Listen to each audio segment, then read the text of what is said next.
Boa noite, pessoal. Eu já ia falar boa tarde, né? Mas boa noite, galerinha.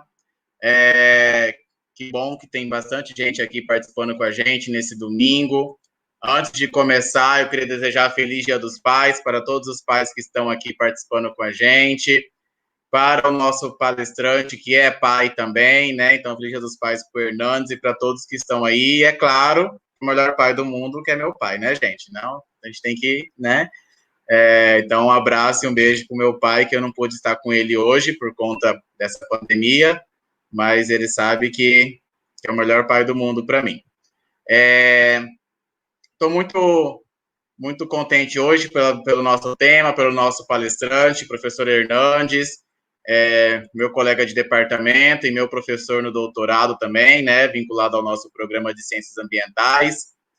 E eu acho que vai ser bem bacaninha a nossa conversa hoje, nesse domingo de Dia dos Pais. Lari Gag? Boa tarde, pessoal.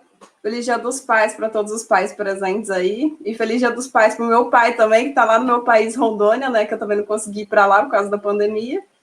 Mas, né, seguimos aí, tentando ser firme e forte, né, no meio dessa pandemia, que é um pouco meio difícil, né? Mas bora lá aprender um pouquinho mais. Pois é. Gente, sem mais delongas, Hernandes, são todos seus. Na hora que você der o grito, a gente projeta seus slides aí.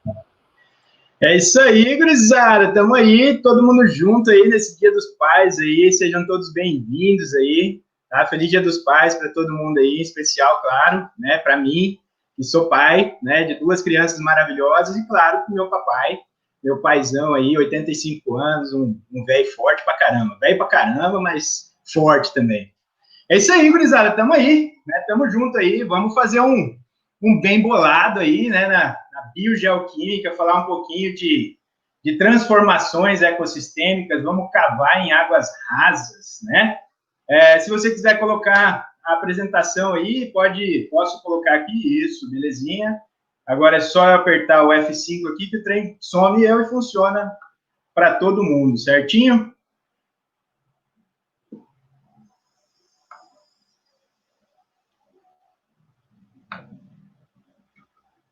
É isso aí, gurizada. Então é o seguinte, cara.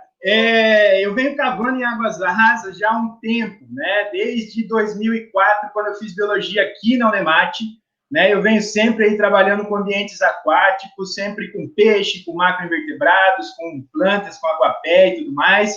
E daí fiz mestrado com macroinvertebrados, fiz doutorado principalmente falando sobre aquecimento global, sobre gases de efeito estufa, nutrientes, dinâmica de nutrientes em ambientes fechados e tal.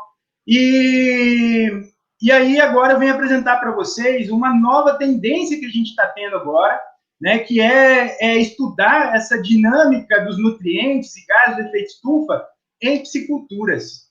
Tá? Então, a maior parte que eu vou apresentar para vocês aqui hoje é relacionado às pisciculturas, e são estudos novos, são estudos bastante recentes que a gente vem trabalhando. Beleza? Então, é basicamente isso. Uma parte do que eu vou apresentar está ligado no meu livro, tá? Tá pensando o quê, rapaz? Eu não sou pouca bosta, não. Eu sou muita bosta. Tem um livro aqui, ó, 2018, né? Cavando em águas rasas, o efeito dos modificadores ecossistêmicos nos gases do efeito estufa somente. Não falo muito de nutrientes, mas falo de gases do efeito estufa, beleza? É um livro que você não vai encontrar em nenhuma das melhores nem piores livrarias do Brasil, tá? Só comigo mesmo, porque é um livro da tese, tá? Então, caso alguém queira, a gente manda para vocês em PDF, fechou? Bom, falei um pouquinho de mim, mas eu queria conhecer vocês um pouquinho, né? É um lance novo, para mim é novo, eu nunca fiz uma live no YouTube, beleza? Então, o que eu queria pedir para vocês agora, se vocês puderem, é entrar nesse site, www.mente.com. Lá nesse site, você vai digitar esse código, 752128, beleza? Então, eu vou repetir aqui, caso vocês já estejam entrando aí, 752128, e vão ter 3 perguntas. Você vai responder a primeira pergunta, que é o seu nome, tá? Eu vou sair aqui da apresentação agora um pouquinho, vou mudar aqui rapidinho, tá? Vou parar de compartilhar. Vou compartilhar aqui E vamos ver se tá rolando, A galera entrar, alguma coisa, colocar o nome. Vixe, gurizada, ninguém entrou aí, putz, não tem ninguém aí. Ah, Vitor colocou aí, pelo menos um, hein, Vitor? Puxa vida, hein, cara, sacanagem dos caras aí que não entram nada aí, ó. Aí, mais 10 segundos para colocar o nome aí. Só conheci o Vitor.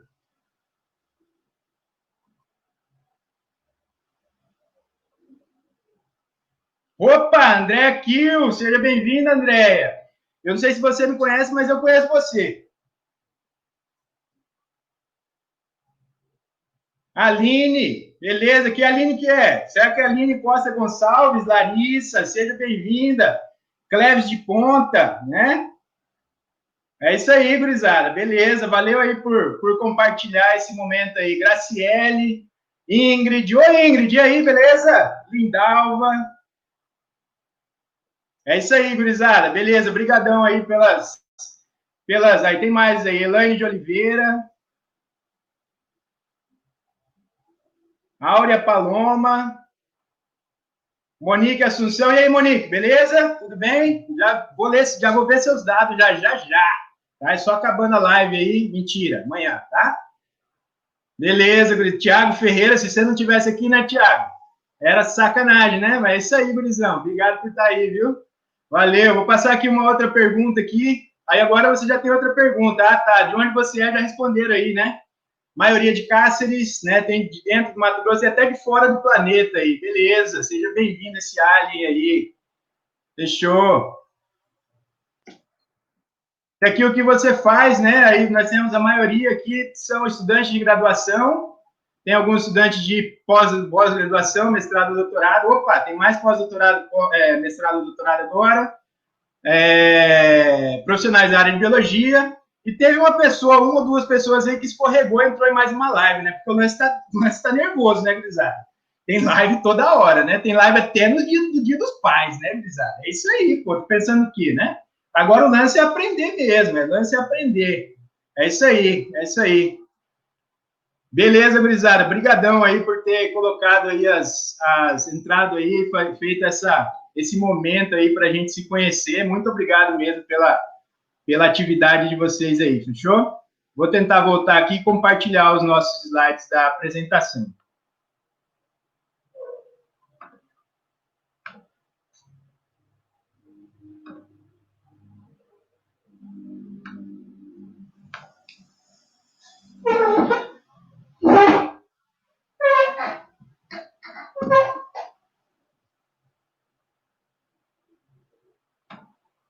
É isso aí, tem uma galera com vontade de aprender um pouquinho sobre, ou escutar um pouquinho, perguntar um pouquinho sobre os ciclos biogeoquímicos, né?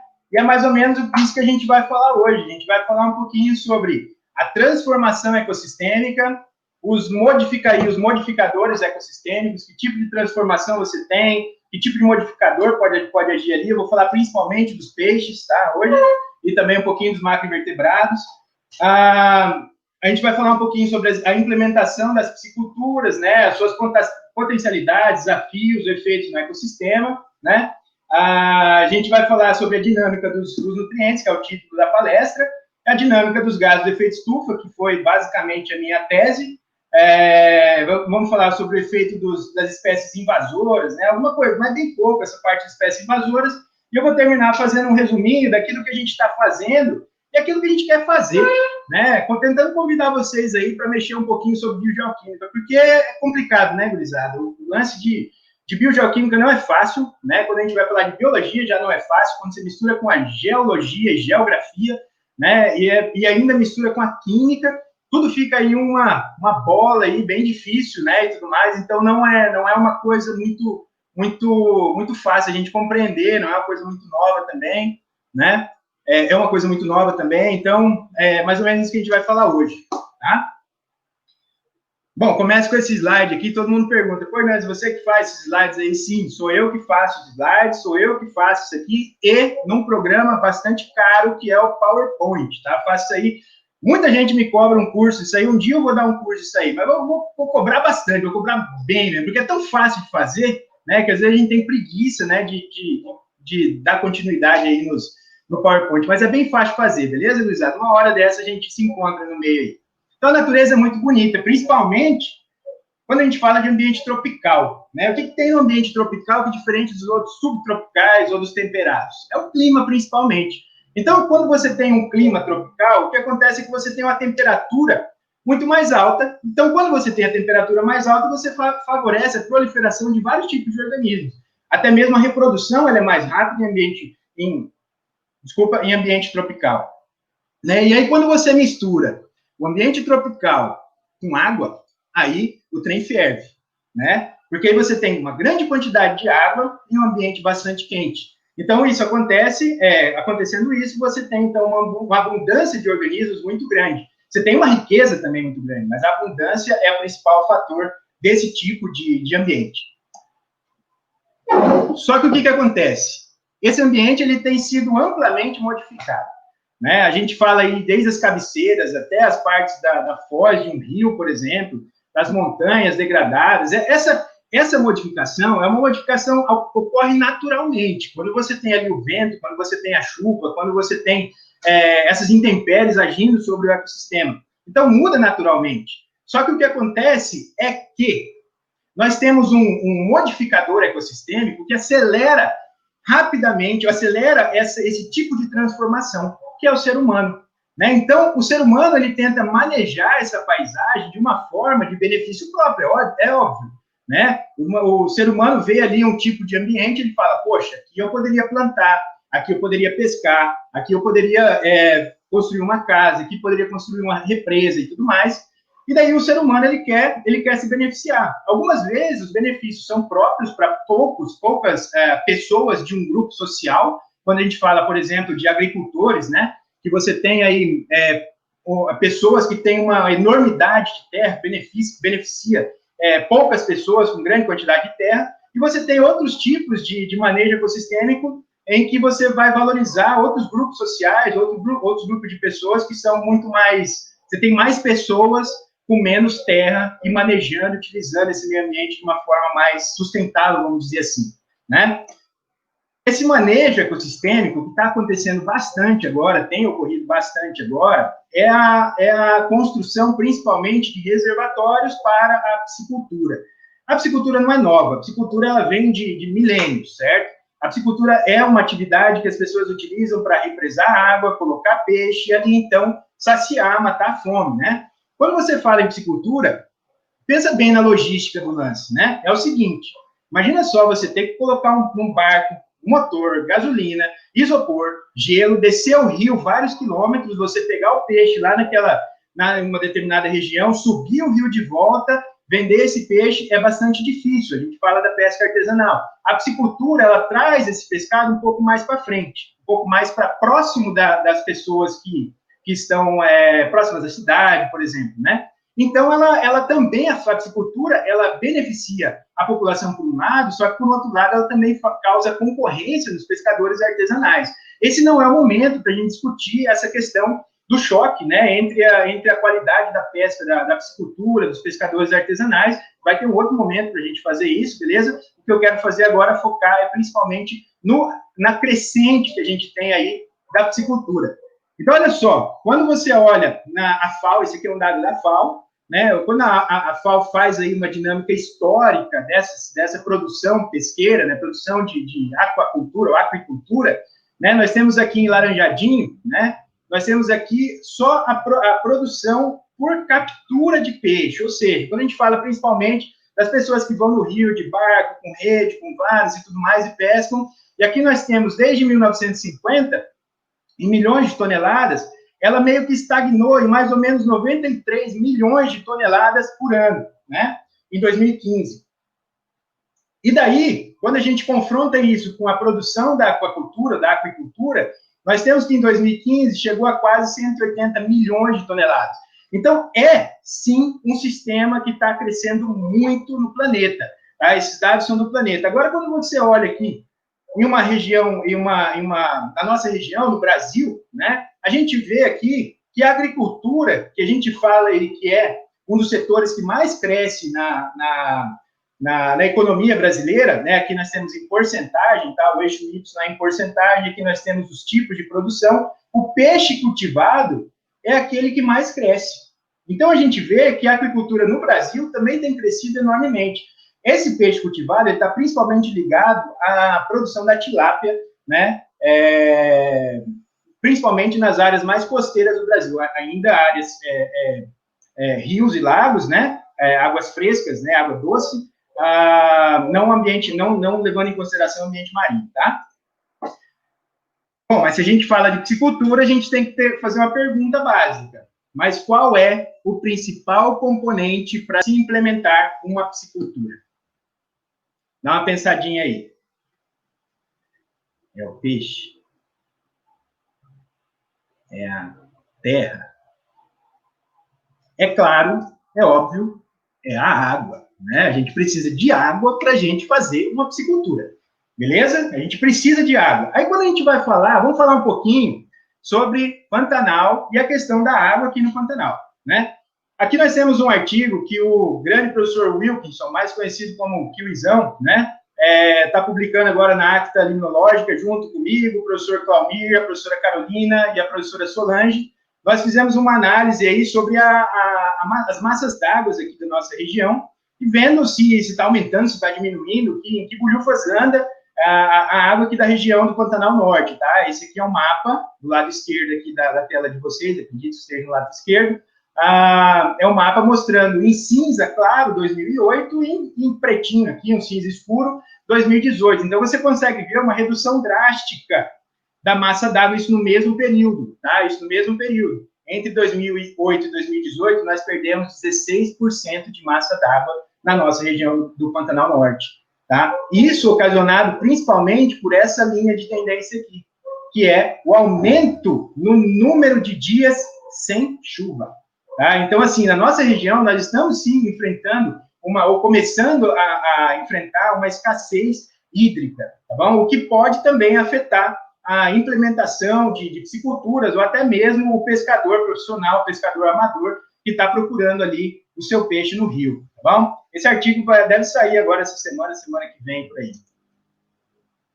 Bom, e quando a gente fala de piscicultura ou de ambientes fechados, a gente tem ali alguns desafios, a gente enfrenta alguns desafios, que o primeiro é esse que eu acabei de levantar agora, que é a quantidade de água. Você tem que ter um ambiente que você tenha a quantidade de água suficiente para você conseguir manter, conseguir manejar o peixe ou aquilo que você está produzindo, né? E aí depois você vai, então, despejar ou descarregar essa água em um outro sistema. E essa água tem que ser, ou deve ser, de qualidade, né? Bom, então, quando a gente tem um tanque escavado, né, é bastante simples, né? Você vai lá, cava, recebe a água no lugar, essa água cai ali dentro, você coloca seus peixes, maneja o peixe e você devolve, tá? Então, essa é a principal variável de dentro de uma piscicultura, é a água, e é aquela que você recebe de algum lugar. Se o manancial secar, a sua piscicultura provavelmente ela tende, como eu digo por aí, ela sucede ao fracasso, né? Não vai ter água para você colocar seus peixes para nadar, beleza? E aí, você utiliza essa água para produção. Nessa utilização, você vai variar em vários tipos. Você vai variar em espécie, você vai variar na ração, você vai variar... Você tem fatores ambientais que vão contribuir, por exemplo, a evaporação, principalmente em ambientes quentes, quando a gente fala de clima tropical, né? Ambientes quentes, ela vai evaporar bastante, então você tem que receber bastante água do manancial, né? E aí essa água você tem que manejar ela para que ela esteja de uma forma que ela tenha qualidade, né? As pessoas costumam utilizar principalmente o pH como uma forma de você manter a água. Se o pH está próximo entre 6 e 7 ali, a sua água está boa, mais ou menos o que o pessoal fala por aí, 7,5, alguma coisa assim, mas tem outras variáveis por aí que também influenciam nessa qualidade, nesse manejo que você maneja o ecossistema, beleza? Você tem que manejar de uma forma eficiente para que não ocorra nenhum prejuízo a você. Por exemplo, a eutrofização. Se você pega a água de um manancial e esse manancial já vem com uma água já não de boa qualidade, você coloca ela no seu sistema e você não trata essa água, você tem uma grande chance de ter um sistema eutrofizado, que são grandes quantidades de algas que vão ali afetar na produtividade do seu produto, né, do seu peixe, ou daquilo que você tiver, camarão, ou lagostas, ou uma aguapé. Tem muita gente que cria, faz o cultivo do aguapé para servir de ração para gado e tudo mais, tá? Então, assim, você tem que manejar essa água de uma forma que não haja eutrofização ou outro tipo de perda, né? E aí, no fim, você tem, então, que despejar essa água em um sistema, tá? Geralmente no mesmo sistema que você pegou, né? E ela tem que ser de boa qualidade. Então, por isso que o manejo, aquilo que está ali no meio, entre a entrada e a saída, aquilo que está no meio, é algo que a gente tem que discutir bastante a fundo para que não haja nenhum problema ambiental, tanto para o produtor, quanto ambiental mesmo, né? Porque se você tem ali um ambiente com manejo ruim, a sua produtividade vai baixar e você depois vai ter prejuízo na hora da venda, né? E é claro, se você despeja uma água de má qualidade, que inclusive é contra as normas, né, contra a legislação, você também está poluindo o meio ambiente e tudo mais, né? Muita coisa, então, acontece nesse meio, né? Muita coisa. A dinâmica de nutrientes nesses sistemas, a gente tem um monte de artigos sobre isso. Tem um monte de artigo falando sobre eutrofização, falando sobre coleta da água ali de má qualidade, despejo da água de qualidade ali e tudo mais, né? Mas ela ainda falta você ver como é que ocorre a dinâmica dos nutrientes ali dentro.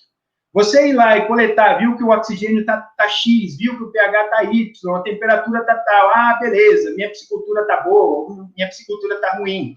Isso aí tem vários artigos sobre isso, mas mostrar o que é que acontece ali dentro, isso aí a gente é bastante escasso na literatura, tá bom? E eu estou convidando vocês aí para o laboratório lá para a gente discutir um pouquinho, né? Então, a dinâmica de nutrientes em sistema piscícola, como que é? Como é que ela funciona? Né? A primeira coisa que a gente tem que pensar no sistema piscícola, numa piscicultura, é que ela é rasa, né? Opa, passou aqui sozinho. Ela é rasa, né? Então, esse sistema raso, ele varia entre 0,9 e 3 metros, tá? Tá passando sozinho o slide. Não sei se... Deixa eu só voltar aqui. Agora já dei o spoiler aí para vocês, né? Ficou chato aí. Tá, mas aí os ambientes rasos, eles são escavados, e aí você tem aí 4 horizontes, né, do perfil do seu solo. Tem o horizonte orgânico, o horizonte mineral, o argiloso e o horizonte de acúmulo de materiais. São 4 tipos de perfil de solo que você tem, principais, que você vai encontrar na piscicultura. E esse sistema, ele recebe muito mais do que ele envia. Você tem muito mais ração, você coloca ração, você recebe água do manancial, né? Essa ração que está ali, ela vai afundar, aquele excedente, o peixe não vai comer, e ele vai ser depositado no fundo, né? Então, você tem ali uma relação muito interessante de sedimento e água, de solo e água. Ou seja, o solo que antes era exposto, né, que você veio lá com uma pá carregadeira, você veio com todo o seu maquinário, retirou aquele solo ali, você então deixou ele exposto. De repente, o que é que acontece? Você coloca água nele. Quando você retira essa camada de solo que está ali, que estava coberto e tudo mais, você expôs uma grande quantidade de elementos químicos também, né? Você expôs ali chumbo, cobre, ferro, não coloquei ferro aí, mas ferro, fósforo, nitrogênio, silício, enxofre, você expõe uma quantidade de elementos que ele estava ali na Terra por milhares de anos, né? E agora ele está disponível para ser utilizado aqui ou para ser mineralizado, né? Então, o que acontece? Quando a água entra em contato com o sedimento, ela começa também a formar novas camadas, né? Você tem aí a camada da água, onde o sol ele vai conseguir penetrar, às vezes ele vai penetrar até o fundo, né? Você tem a camada do sedimento, né? Diferentes camadas ali, como eu já mostrei agora há pouco, a camada orgânica, a camada um pouquinho mais argilosa e tudo mais. Então, você tem essas diferentes camadas também nessa relação sedimento e água, né? Aí, o que acontece? O sedimento vai fica disponível na coluna d'água e também fica disponível na atmosfera, certo? A animaçãozinha ficou show de bola. daí a gente tem alguns efeitos ambientais. Nós temos aí a ação do sol e a ação do vento, principalmente agindo logo depois que você coloca a água nesse tanque escavado, levantou ali os elementos químicos, e aí entra em ação um outro elemento químico bastante importante, principalmente quando a gente fala de ligações químicas e tudo mais, que é o oxigênio. Quando você tem incidência solar, você tem ventos ali fazendo turbulências na água, você está oxigenando, pegando o oxigênio que está na atmosfera, você insere ele na coluna d'água, ele fica disponível. Tudo isso também misturado, começam a aparecer outros organismos, né? Olha aí a teoria da geração espontânea, né? Teoria da geração espontânea. Começa a aparecer do nada, começa a aparecer algas, macroinvertebrados e tal, até peixinhos pequenos começam a aparecer nesses sistemas aquícolas, né? Começam a aparecer também essas algas, grande quantidade de bactérias também no sistema, né? E elas proliferam rapidamente. Proliferam rapidamente do sistema. Isso eu estou falando, repetindo, logo depois dos primeiros dias que você utiliza, que você coloca a água ali em um sistema, um tanque escavado, tá bom?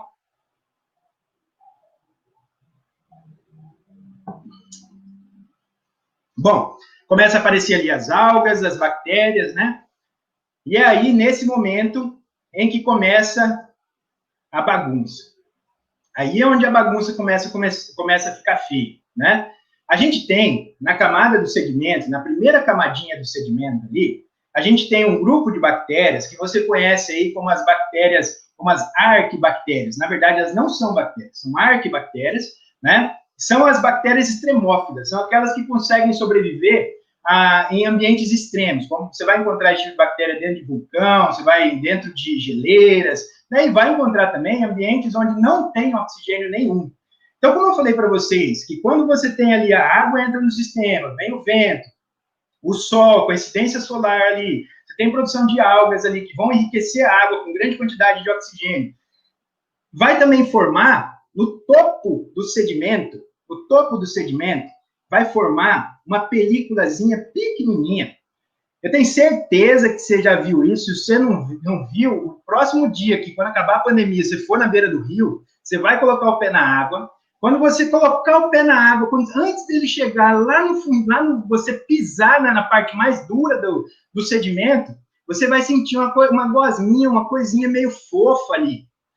Algumas pessoas têm até nojo disso aí, né? Você vai então sentir aquela parte ali extremamente rica em bactérias e em oxigênio, tá? Então, ali nós temos uma camadinha de mais ou menos de 1 a 5 centímetros de tamanho, né? E que ela é rica em bactérias. Abaixo disso aí, nós não temos oxigênio nenhum ou muito perto de zero. É onde estão ali as arquibactérias e elas estão fazendo um papel muito interessante, que é a de metabolização da matéria orgânica que está ali, do hidrogênio que está ali, do carbono que está ali, ela está mineralizando esses elementos químicos, né? E quando ela começa a mineralizar esses elementos químicos, metabolizar esses elementos químicos, ela começa a formar principalmente um gás chamado metano, tá? Ou CH4, né? A gente tem que pensar no seguinte: o metano, quando a gente fala de aquecimento global e tudo mais, o metano ele é 34 vezes mais potente para o aquecimento global do que o CO2 que a gente ouve aí direto na mídia, né? Então, uma molécula de metano corresponde a 34 moléculas de CO2, beleza? Então, assim, ali naquela camadinha, a maior parte do metano que é produzido no mundo é principalmente formado nesses ambientes alagáveis e principalmente nos trópicos. A gente tem bastante também nos árticos, antárticos, no mar tem bastante também, mas a gente descobriu recentemente, não tão recente assim, mas que os trópicos, eles também possuem uma grande quantidade de produção de metano, principalmente nessas áreas anóxicas, ou área onde não tem oxigênio, né? Então, o que acontece é que essas bactérias, elas começam a metabolizar substâncias e começam a produzir metano ali embaixo daquela camada fofinha. E começa a produzir um monte de molécula de metano ali embaixo. Aí, como eu falei para vocês que tem a camada fofinha e ela é rica em bactérias também, existem as bactérias que consomem esse metano ali logo no primeiro layer, na primeira camada do sedimento. Quando ela metaboliza esse metano, em presença do oxigênio, ela vai formar, então, as moléculas de CO2. Ela vai converter o metano que foi produzido na camada mais baixa do sedimento sem oxigênio, ela vai converter em presença do oxigênio, converte isso em CO2. Beleza? É o processo metabólico das bactérias e tudo mais. Esse CO2, ele vai ficar na água, né? Ele vai ficar difuso na água e ele também tende a ir para a atmosfera. Assim como o metano. O metano, ele é produzido ali na camada do sedimento, mas ele também é liberado de forma de difusão, é claro, de uma forma em que do mais concentrado para o menos concentrado, né? Você tem muita concentração de metano na camada do sedimento, esse metano, ele sobe para a camada d'água, algumas vezes ele é oxidado, como eu acabei de mostrar, outras vezes ele atinge a atmosfera, né? E quando ele entra em grande quantidade, quando você tem metano em grande quantidade, e tem um solo, por exemplo, um solo argiloso, né? Você tem, esse metano, ele fica aprisionado no sedimento. Ele fica aprisionado ali no sedimento, e aí, o que acontece é que quando você tem ali um distúrbio na coluna d'água, ou um distúrbio no sedimento, é onde esse metano vai ser liberado, só que de uma forma diferente, em forma de bolhas. Tenho certeza que você já viu um monte de bolha. Eu tenho certeza que você pescou um monte de besteira quando você viu essas bolhas lá na beira do rio, né? Eu também. Eu sei, quando eu era pequeno, né, eu tinha ali uns 5, 6 anos, meu pai levou eu para pescar, eu e um colega meu tinha uns 8, 9 anos, muito mais sabido que eu, falou assim, ó, tá saindo bolha dali, vamos colocar ali que ele tem peixe, né? E aí a gente colocava a varinha ali naquela onde estava saindo a bolha, pegava o peixe, e a gente cresci sabendo que as bolhas, na onde tem bolha, tem peixe, né? E aí fui fazer o doutorado, quebrei essa magia que existia, agora estou quebrando a de vocês. Vocês achavam que era peixe que tinha, não é. Não é bem assim, pode até ser que seja, mas, né, acho que tem coisas a refletir, né? Então, esse metano fica aprisionado na camada do sedimento, e conforme você tem ali algum movimento na coluna d'água, ou algum movimento no próprio sedimento, essa bolha ela tende a sair, só que ela não é oxidada. As bactérias não conseguem agir tão rápido para oxidar essa bolha, e ela sai para a atmosfera.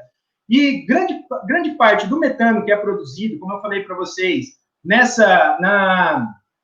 nos ambientes tropicais e nos ambientes alagáveis, nos wetlands, grande parte do metano produzido é formado por bolhas, tá? É formado por bolhas. Nós temos aí mais ou menos de 70% a 90% desse metano que sai daqui da nossa região, né, dos wetlands, é formado pelas bolhas, tá? Então, as bolhas contribuem grandemente para essa dinâmica dos gases do efeito estufa, para o balanço dos gases do efeito estufa, tá bom? E aí, quando a gente fala de piscicultura, né, essas bolhas, elas são, a gente tem que investigar melhor. Vou mostrar para vocês já. Então, aqui só exemplificando, né, o modo como a bolha saiu ali. Vou voltar aqui a animação, o modo como você tem uma grande quantidade de metano, ela sai direto para a atmosfera, beleza? Aqui nós temos as borbulhas de amor, né? Aqui a gente jogou o disco de SEC no rio, tá? A gente jogou o disco de SEC no rio, estava eu, o professor Claudir. Lá, quando o disco de SEC bate no rio, bate no sedimento do rio, olha o tanto de bolha que ele libera, certo? Nós temos aqui uma imensa quantidade de metano saindo, que estava aprisionado no sedimento dessas áreas alagáveis, e agora ela está sendo liberada, né? Quando a gente fala, só cortando um pouquinho da piscicultura, né? Mas quando a gente fala de áreas alagáveis com grande quantidade de metano, aí você fala de escassez hídrica no Pantanal, onde a água só vai reduzindo, todo aquele metano que está aprisionado ali, ó, a água vai saindo, ele vai escapando, a água vai saindo, ele vai escapando. Então, assim, a gente tem, é uma outra vertente para a gente começar a pesquisar, beleza? Opa. Não é, eu quero passar de novo, não, quero passar o slide. Aí a gente entra no transformador ecossistêmico quando a gente fala do peixe, né?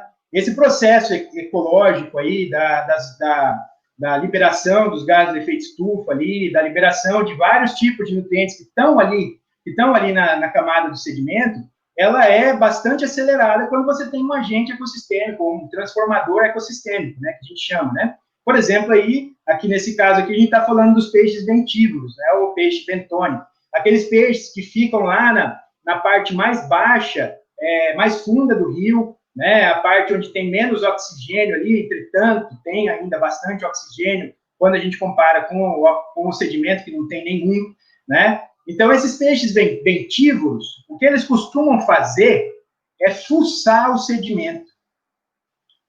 Ele começa a fuçar o sedimento em busca do alimento, em busca de macroinvertebrados, em busca de uma alimentação, que enriqueça, né, a sua biomassa e tudo mais, certo? E aí, quando ele fuça o sedimento, ele faz uma coisa fenomenal. Sem querer, querendo, ele pega o oxigênio que está disponível naquela camada da água, ele pega o oxigênio e infiltra esse oxigênio dentro da camada superior, um pouquinho mais para dentro do sedimento, um pouquinho além daquela camada fofinha que eu falei para vocês agora há pouco.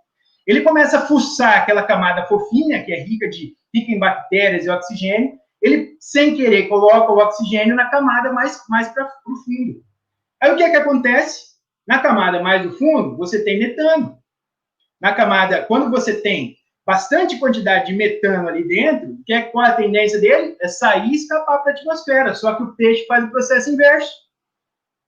O peixe pega o oxigênio, coloca o oxigênio nessas camadas do sedimento e oxida o metano. Oxida o metano. Quando você tem oxidação do metano, o que é que acontece? Você tem a formação de CO2, que é 34 vezes menos potente do que o metano para o aquecimento global, quando a gente fala nisso. Né? Então, você pensa o seguinte, se você tem uma piscicultura ali, se você tem uma piscicultura lá que você quer fazer ela de um modo sustentável e tudo mais, o que é que você vai fazer? Eu vi lá que o peixe ele fuça, coloca o oxigênio dentro do sedimento e oxida o metano. Né? Então, esse peixe ele tem uma qualidade de reduzir a quantidade de metano que está sendo liberado para a atmosfera.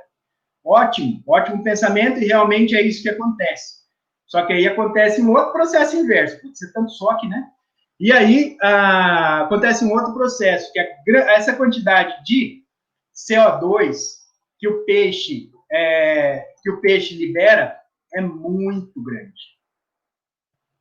É muito grande. Então, acontece que, quando a gente fala de metano, se eu for estudar somente o metano, eu vejo que os peixes bentívoros, aqueles que vivem lá no fundo, né, do rio ou de uma piscicultura, eles reduzem a produção de metano, né? Principalmente tanto pela difusão, quanto pela ebulição, formação de bolhas, né? Só que, em contrapartida, esses peixes aumentam enormemente a quantidade de CO2 na atmosfera por causa dessa transformação do metano em CO2, beleza? Aí você vai falar assim, puta que pariu, eu tava achando que eu tava entendendo alguma coisa, agora entendendo pata-choca. Que peixe que eu vou colocar na minha piscicultura?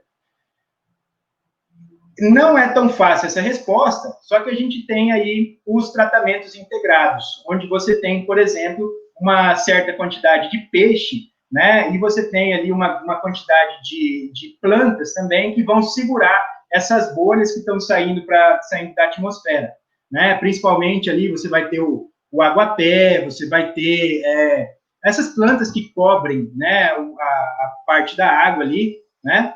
E aí é onde o peixe vai fuçar no sedimento essas bolhas, esse metano, esse CO2, ele vai sair para a coluna d'água, e a planta, ela vai, falando do metano em ebulição, o metano não sai porque ela tampa, ela funciona como uma tampa, e o metano não sai, ali ele fica difuso na água, fica mais fácil das bactérias fazerem a oxidação. E quando você fala de CO2, você tem uma produção bastante grande nas algas, né, fala de aguapé, a biomassa bastante elevada, absorvendo CO2 da atmosfera, principalmente, né?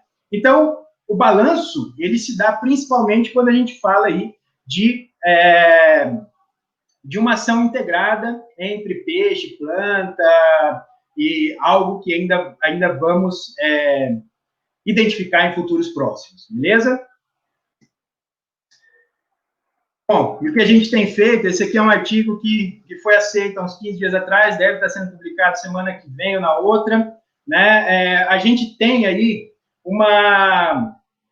um conhecimento sobre os gases do efeito estufa relativos às pisciculturas bastante pequenininho. A gente mostrado aqui principalmente por essa setinha do conhecido, né? Nós temos o carbono estimado, né, na pegada do carbono estimado em peixes cultivados, né? Aquilo que é conhecido é bastante pequeno. Aquilo que não é calculado, não foi calculado ainda, é bastante grande, né? Como é que eu sei disso aí? Como é que a gente sabe disso aí? A gente fez um estudo piloto, né? Um estudo piloto no Brasil, na China, Brasil e China, e a gente olhou que as produções, os cálculos de gases do efeito estufa relacionados à produção de peixe, ela não considera, por exemplo, o N2O. Eu falei para vocês que o metano é 34 vezes mais potente do que o CO2 para o aquecimento global. O N2O é 298 vezes mais potente para o aquecimento global do que o CO2. Beleza? Então, quando a gente não considera o N2O, que é bastante difícil de se medir até hoje, a gente tem uma estimativa bastante baixa dessas emissões, de carbono, principalmente. Tá bom? Então, o que está por vir em relação às pisciculturas, são projetos bastante bacanas que vão identificar como é que é a dinâmica desses gases de efeito estufa nesses sistemas em que você utiliza o peixe para manejar, né? Então, a gente tem muito ainda que conhecer, tá? Eu não estou aqui para falar para vocês que a piscicultura é algo sustentável ou é algo insustentável. Não, estou dizendo para vocês o que é que acontece ali no meio. Tá bom? Mostrando para vocês como é que é calculado como é que é identificado esses elementos químicos ali que a gente tanto fala. Fechou? Então, muita coisa tem por vir, né? Imagina só que a gente tem sistemas que vêm de uma bacia, de um meio de drenagem, né? Que é constante, ele fica ali 2, 3 anos ali, cheio d'água e tudo mais, algumas águas com mais qualidade do que outros eutrofizados. Aí eu pergunto para vocês, e quando isso aí seca? O que é que acontece quando seca? Não sei. Não sei o que acontece quando seca. Os caras secam os tanques para higienizar. E é ótimo, inclusive tem que secar, né? Se tiver algum piscicultor aí na plateia, por favor, se manifeste. Tem que secar para você fazer a higienização dos tanques. Uma vez a cada 2, 3 anos, às vezes até um pouco mais, você tem que secar o tanque. Tá, beleza. Aí o que acontece com o fósforo que estava ali? Ele vai precipitar, vai ficar no sedimento. O que acontece com o nitrogênio que está ali? O que acontece com o enxofre? Tá? E aí, depois de alguns meses que ele seca para desinfecção, você, então, enche ele de água de novo, vai colocar no peixe. O que acontece na dinâmica dos nutrientes? O que acontece com aquele P ali? O que acontece com o fósforo, com o nitrogênio? Não sei.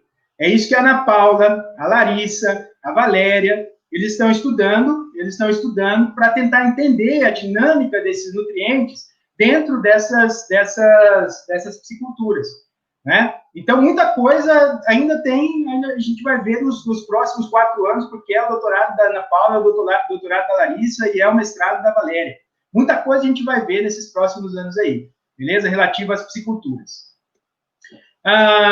Aqui, então, eu vou falar para vocês um pouquinho sobre as nossas aspirações, o que é que a gente tem feito, né?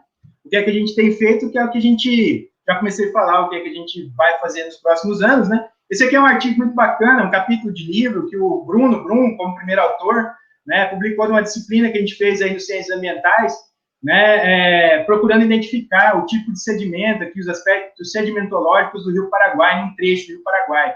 Né? Então, aqui eu estou mostrando para vocês como é que a gente cava em águas rasas, porque até agora eu não mostrei para vocês como é que cava, né? Não mostrei, até agora eu falei, só baixei a água ali, mas é assim que a gente cava. O Rafael sabe muito bem, Rafael Del Forno, ele é bolsista de C, ele adora essa draga aí, é onde ele utiliza ela para pegar os macroinvertebrados dele. né? Ele analisa macroinvertebrados ali, e é mais ou menos um pouquinho disso que a gente encontrou até agora, né? A gente cava nessas águas rasas para a gente tentar identificar que tipo de bicho que está lá também. Porque além dessas bactérias que estão nas camadinhas ali do sedimento, você tem muita vida, você tem uma vida, é um ambiente muito rico. Tem vários tipos de organismos. Aqui eu coloquei para vocês são coleópteros, isso aqui não é a Beatriz Marques Freire, tá? Isso aqui é um coleóptero, mas quem desenhou foi a Beatriz, excelente desenhista, tá? Excelente desenhista. Então, assim, o que a gente viu nessa pequena coleta aí de macroinvertebrados na nossa região aqui, que é o trabalho do Rafael, é o trabalho da Aline Gonçalves, é o trabalho da Ana Carolina Morim, é o trabalho da Raquel Batista, tá? Então, são da Cisa de Souza também, é o pessoal que trabalha com esses macroinvertebrados, tentando identificar quais as relações liminológicas, ou as relações da qualidade da água com os grupos de organismos que eles estão encontrando.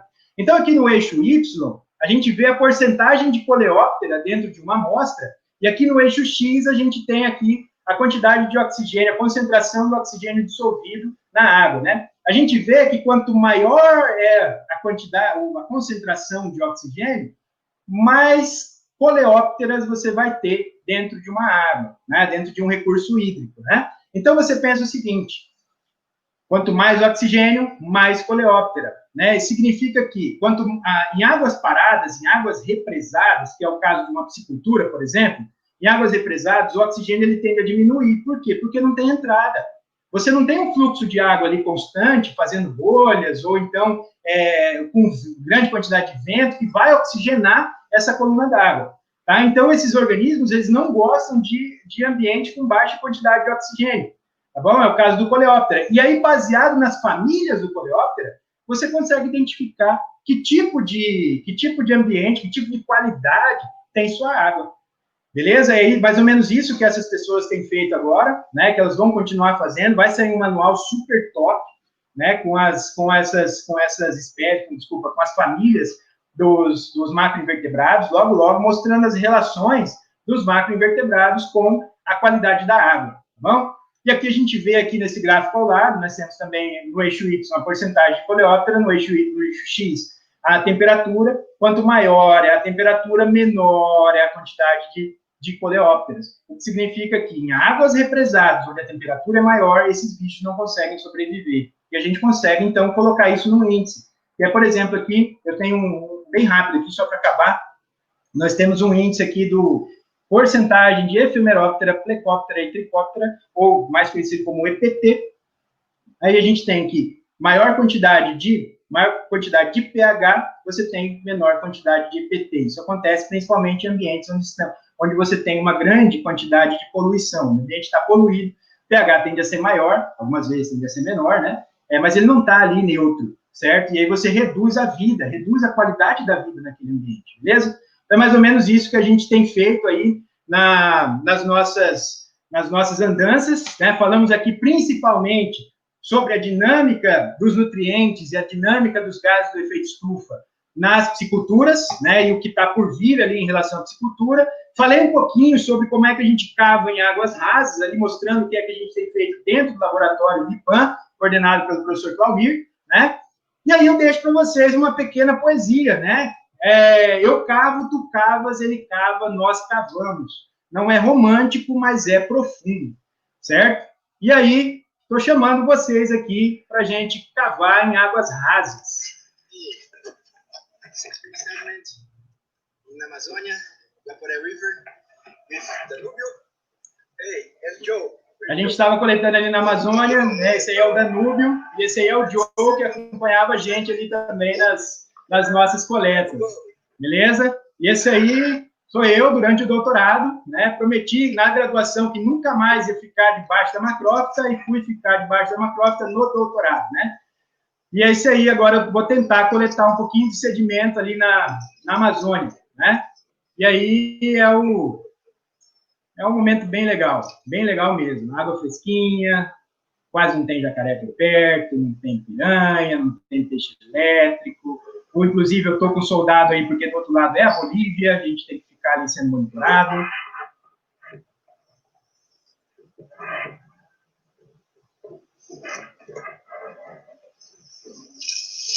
E é isso aí, pessoal. É isso aí. Se vocês quiserem cavar em águas rasas, aparece no laboratório, entra em contato com a gente, beleza? hernandes@unemate.br. Tamo junto nessa empreitada aí. Fechou?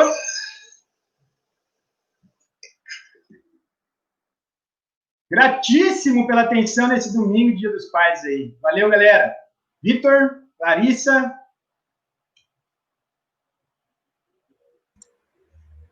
Voltamos. Antes de passar para as perguntas, Hernandes, eu tenho 2 perguntas aqui da galerinha no chat privado, já te mandamos aí. Agradecer pela fala, eu acho que, mais uma vez, eu e a Lari fomos muito felizes em quem convidar para conversar com a gente, né? Tem essa pegada interdisciplinar e consegue falar disso de uma maneira que as pessoas consigam compreender.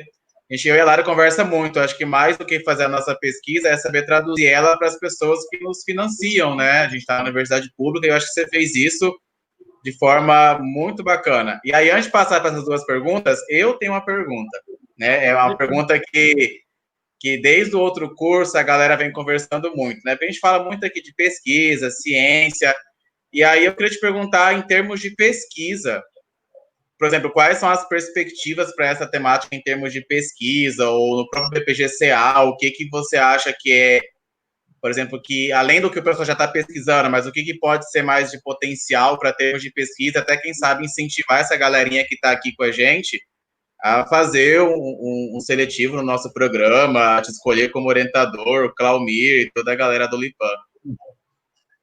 Valeu pela pergunta aí, Vitor. Massa pra caramba, cara. Só lembrando que já o PPGCA vai abrir aí as inscrições para o mestrado, para o doutorado, né? A pandemia acontece, mas a gente continua trabalhando duro, né? Então, Vitor, obrigado pela sua pergunta. A questão é a seguinte, cara, o que é que a gente pode fazer? Que tipo de equipamentos a gente tem aqui, que tipo de material a gente tem aqui para executar esse tipo de trabalho, né? É até engraçado você perguntar isso aí, porque antes da conferência, a Larissa estava perguntando também isso aí, que era assim, cara, será que dá para medir CO2 ali na planta? Dá, pô! Dá, nós temos equipamento aqui dentro.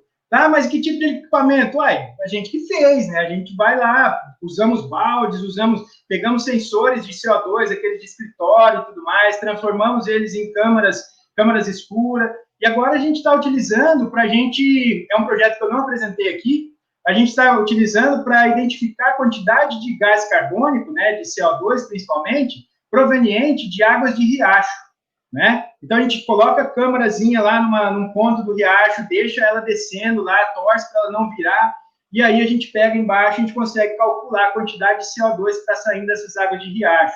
Porque a água de riacho, na verdade, ela está diminuindo também. Eu mostrei que o Pantanal está reduzindo ali em massa d'água, os riachos também, do Cerrado, né? Também estão reduzindo em massa d'água. E essa parte, aí eu estou falando da água, e essa parte que ficou ali sem água nenhuma? O que é que acontece? Então, a gente também está com um projeto para identificar, foi até um projeto que a gente, é uma segunda parte dele, nós publicamos um artigo super top aí na Nature, né, eu, o professor Claumir ali, demonstrando que essas áreas secas, elas têm um potencial de emissão de dióxido de carbono muito grande. Então, isso é uma coisa que a gente pode fazer aqui dentro. Tem que entender um pouquinho de biogeoquímica. Ah, mas não entendo nada. Lê, né? Você vai ler, você vai estudar, vai ter disciplina para isso aí e tudo mais. E outra coisa que dá para fazer, que é um trabalho super bacana que a Raquel está fazendo, a Raquel junto com a Cisa, a Aline, a Carol, o Rafael, eles têm feito, que é a identificação de macroinvertebrados aqui dentro para gerar índice de qualidade ambiental. Isso é barato, isso é barato demais, você precisa ter, na verdade, força de vontade nesse projeto, porque você manejar aquela draga que eu mostrei no desenho lá, publicado pelo Bruno, né? Manejar aquela draga, depois você levar aquela areia para o laboratório, você triar aquilo ali, é ano para você triar, demora pra caramba. Aí você encontra os bichinhos ali dentro e você consegue qualificar o corpo hídrico baseado no tipo de organismo que você encontra. Então, são coisas que a gente pode fazer aqui dentro do laboratório. O Tiago, por exemplo, também é um bolsista nosso lá, o Tiago trabalha principalmente com imagem de satélite, ele está vendo agora essa questão do fogo aí, né? A mídia tem publicado bastante coisa e tudo mais, antes até mesmo dele da mídia começar a falar do fogo, a gente estava trabalhando numa questão das queimadas, ele viu ali 3.000% de aumento de foco de incêndio aqui na região do Pantanal. Né? Então, tem muita coisa que a gente pode fazer dentro do nosso laboratório. O laboratório chama LIPAN, que é o Laboratório de Ictiologia do Pantanal Norte. Mas o bacana é que ali a gente mexe com tudo. Né? Tem a Monique, que trabalha com Sauá, tem a Cindy, que está entrando agora, né? Tem uma galera aí que está mexendo com peixes, com o Eduardo, que trabalha com aquário e tudo mais. Então, tem uma gama de coisas para a gente fazer ali dentro.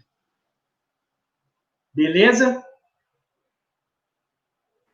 Deixa eu te perguntar também, Hernandes, vocês trabalham, tem alguma pesquisa no Lab que vocês trabalham com microalgas, ou o Lab, o LIPAN, não trabalha com a parte de microalgas? Cara, essa é a parte principalmente da Bruna, né, que é orientanda do Wilkinson, do Kiwi, né, ela trabalha com essa parte das algas, que ela está identificando, né, os corpos hídricos, fazendo principalmente um trabalho de metacomunidade e tudo mais, principalmente com o Wilkinson, né?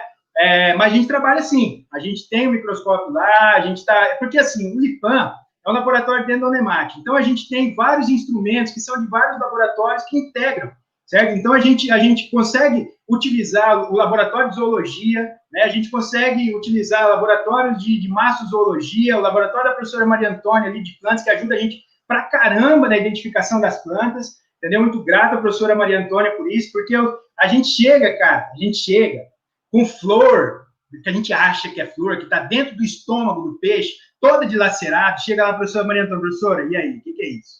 Né? Ainda bem que temos a professora Maria Antônia, tem o professor Wilson, que ajuda bastante também nessa identificação, e é principalmente ele que trabalha com essa identificação das algas aí na região. Vai sair aí um manual dele também aí. Não, eu perguntei porque eu em particular, eu sempre gostei muito de microalgas, eu não sabia se o LIPAN trabalhava, eu sempre gostei muito, trabalhei na época da graduação com a professora Edna Ardoin, que trabalhou com microalgas, em especial com tec-amebas lá em Chapada, e eu tenho por mais que eu já estou na educação ambiental e no ensino, mas eu tenho um carinho muito grande pela microambiental e microalgas, assim, é uma coisa que é uma paixão, de eu sempre estar estudando mesmo. Lari, você tem algum... Comente, antes de a gente tentar responder as duas perguntas aqui. Não, essa questão de todas essas pesquisas que envolvem a piscicultura, ela é muito importante, né? Eu vejo isso do estado que eu vim, né? Rondônia teve um crescimento muito grande da piscicultura. E realmente são coisas que a gente ainda não sabe o que vai acontecer, né? A longo prazo, em questão de toda essa ampliação de quantidade de tanques, né?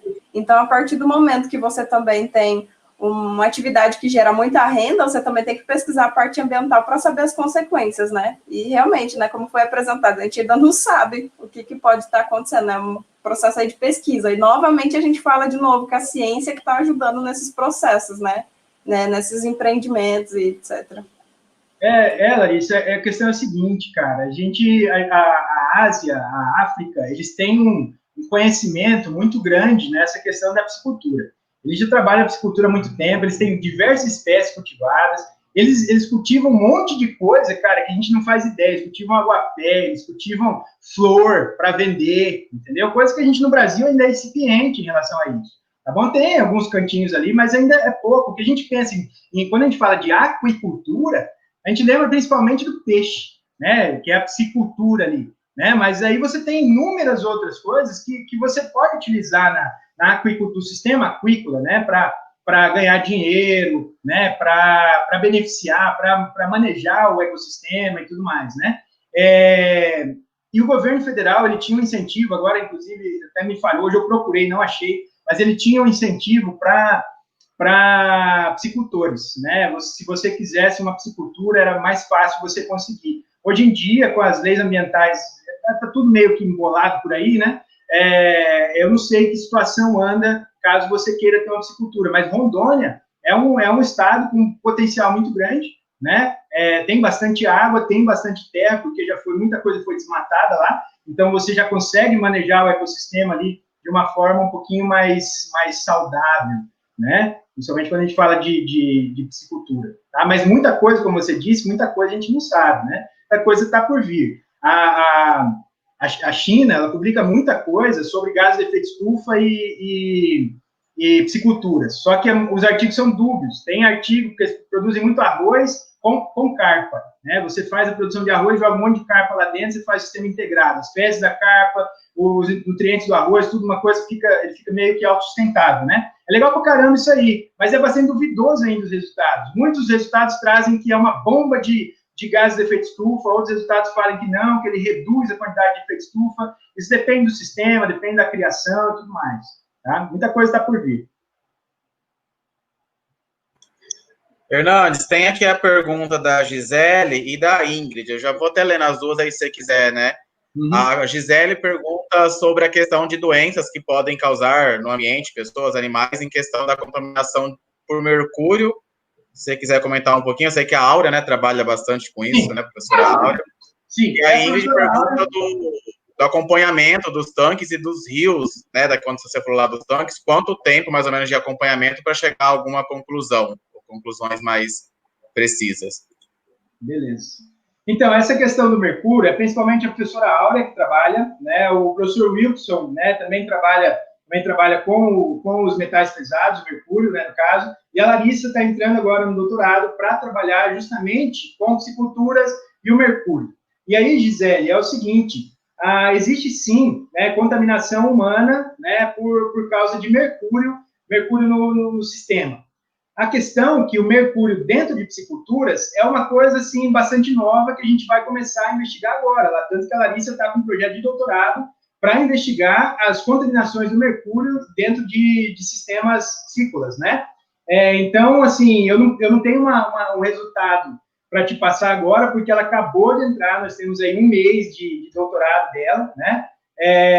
Mas o que eu te passo de literatura é que é o seguinte, o solo, quando ele é escavado, você tem ali uma certa quantidade de mercúrio disponível no sistema, e principalmente com águas que vão entrar ali do influxo, né? Você vai receber uma grande quantidade de água ali, e esse mercúrio ele vai precipitar ali, e ele pode, quando ele entra em contato com as algas, vai ocorrer a metilação e tudo mais, e aí ele vai entrar na cadeia trófica.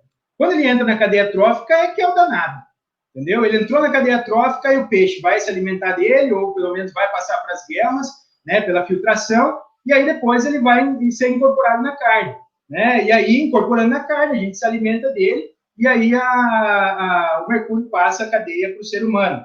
É uma especulação. É uma especulação. O que é que acontece, a gente não sabe, mas é basicamente isso, né? E aí você tem um problema com o mercúrio, com essa questão das pisciculturas, principalmente em regiões onde você tem bastante garimpo. Você tem uma grande quantidade de garimpo no norte do Mato Grosso, né, ali próximo à Alta Floresta, e aqui no Pantanal a gente também tem os garimpos ali da região de Poconé, né? Então pode sim estar ocorrendo essa transferência da cadeia trófica, né, até chegar ao ser humano. Mas logo, logo a gente vem com esses resultados. E a Ingrid perguntou a questão de quanto tempo, né, para chegar a essas conclusões, quanto tempo a gente precisa acompanhar. Então, o acompanhamento do tanque é o seguinte, na minha pesquisa de doutorado eu acompanhei durante 6 meses, e a gente já teve um resultado muito bacana, né, desde a entrada da água no sistema, até quando o oxigênio começou a reduzir demais, a gente parou a nossa pesquisa, né? Então, nós temos resultados muito bacanas, já com 6 meses de análise de nutrientes, tá bom? Porque, assim, qual que é a ideia? A ideia é você pegar que tipo de nutriente que está entrando no sistema, o que esse nutriente está fazendo ali e como é que esse nutriente está saindo, tá? Isso aí, com uma única coleta, você já consegue fazer um diagnóstico. Você consegue ver o perfil, que tipo de nutriente tem, né? Que tipo de nutriente tem, o que ele está fazendo e como é que ele está saindo. A temporalidade é que é a questão, porque então, são muitos nutrientes, por exemplo, a entrada de N ali no sistema, de nitrogênio no sistema, ela vai mineralizar, vai formar N2O, só que vai demorar um pouquinho, vai demorar alguns meses. Então, a gente tem que ver essa questão da temporalidade também. Tá bom? Então, a gente, nessas pesquisas de doutorado da Ana Paula e da Larissa, as coletas são de 2 anos. Então, a gente espera que, em pelo menos 2 anos, a gente já comece já a divulgar os primeiros resultados em relação à dinâmica dos nutrientes, dinâmica dos metais pesados. A professora Áurea também está bastante, ela que é orientadora da Larissa, né, voltada para esse tipo de análise dos metais pesados em ambientes piscícolas. beleza? Espero ter contribuído aí com as duas perguntas. Lari, você tem uma retificação para fazer, né, Lari? A Larissa não sou eu, ainda não estou no doutorado, ainda tenho que qualificar ainda primeiro meu mestrado, esfriar a cabeça ainda. Gente, curtiu o mestrado. Essa Larissa é outra, tá? Galerinha, só também para elucidar mais, amanhã a gente vai ter uma conferência só sobre a contaminação de ecossistemas aquáticos por mercúrio, com a professora Liliane, da Unemat de Nova Chavantina. Então, aí, Gisele, não perca amanhã, que eu acho que você vai gostar, ela vai trazer umas coisas bem bacaninhas pra gente, Que horas, tá? Amanhã, às 14 horas, Hernandes. Fechou, tamo junto. Galerinha, de pergunta, acho que vocês já não estão mais tão inspirados aqui, se bem que o Hernandes foi tão didático, né? Não fica muito espaço para dúvidas, né? É claro que tem uma reivindicação, Hernandes, de você fazer o curso do PowerPoint para a gente também depois, tá? Que fique registrado, aproveitar que está sendo gravado isso aqui, tá? Que fique esse registro.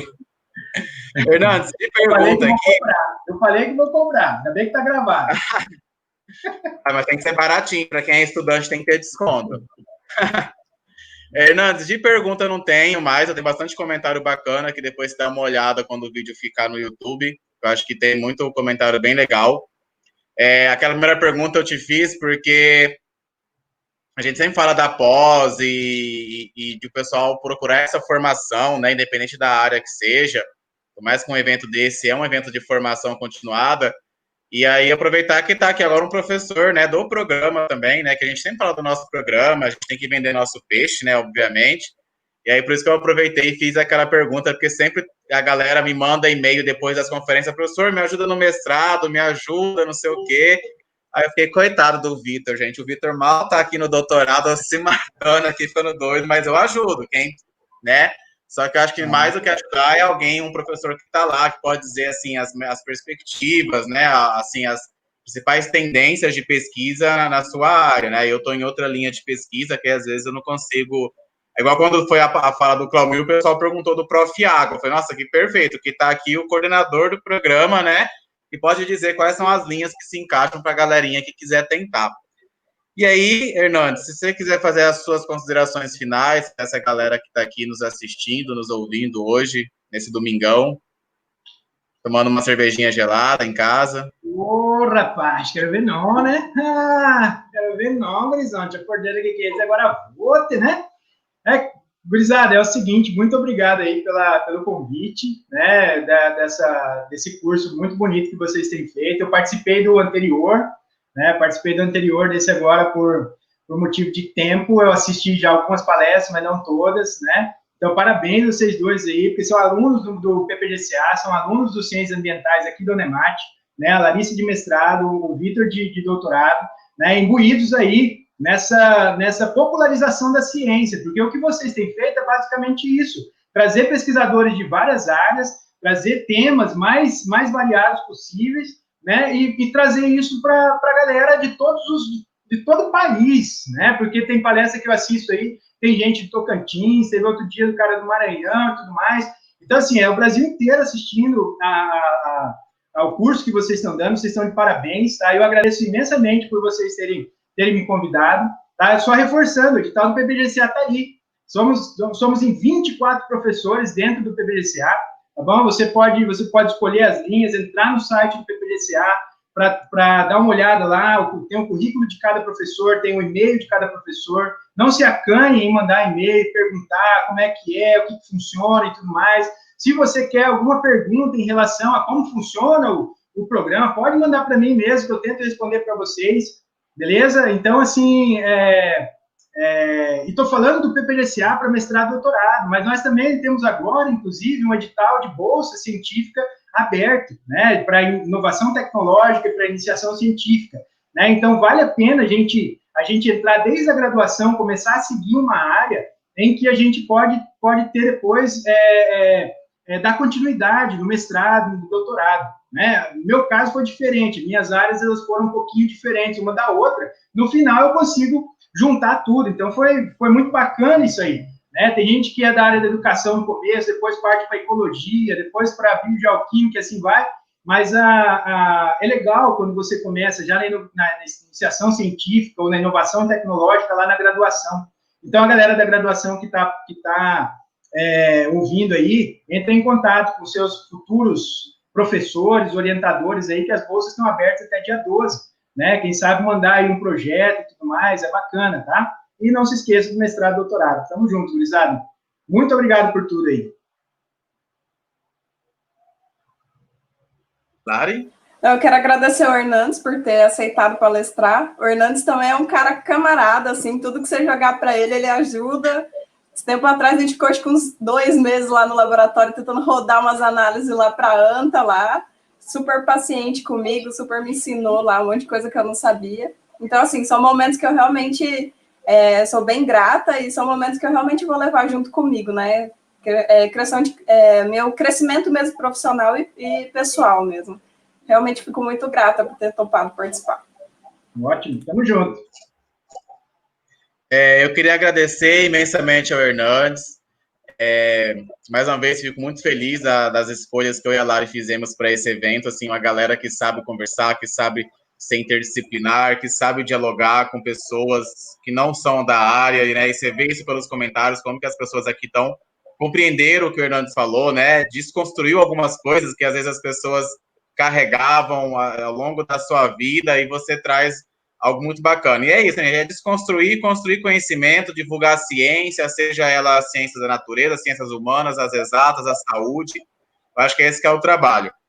Quando o Hernandes comentou de pessoas, né, de todos os lugares, hoje tivemos até alguém fora do planeta, né, Hernandes? Então, olha só a magnitude aqui, né? Hernandes alcançando a Via Láctea, né? Então, olha só que é bacana. Gente, lembrando que, se eu não me engano, terça-feira vamos ter a conversa com a Amanda sobre astrobiologia. Ela trabalha com micro-organismos na Antártida, também vai ser bem bacana, lá da USP, acho que vocês vão gostar bastante.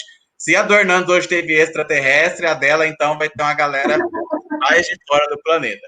Pessoal, antes de encerrar, né, só lembrando que eu comentei aqui no chat, o PPGCA está com as inscrições abertas para aluno especial. Está lá o cronograma na nossa página no Instagram do programa. Vê lá, já começa lá, então, já interagir com uma aluno especial. Sigam as dicas que o Hernandes falou. No nosso site lá da Unemat tem o e-mail de todos os professores, orientadores, né, os currículos deles. Vão conversando. Logo sai edital aí e vai ser muito bacana receber vocês lá no nosso programa, tá? Gente, bom domingo, bom final de domingo, bom descanso. Amanhã, às 14 horas, a gente se vê de novo nesse mesmo canal, tá? Já eu encaminho um link para vocês, mas está tudo lá no YouTube já, só vocês marcarem como definir lembrete. Isso de presença já está aqui no chat, já está na descrição do vídeo. Tchau, tchau e bom descanso aí, galerinha.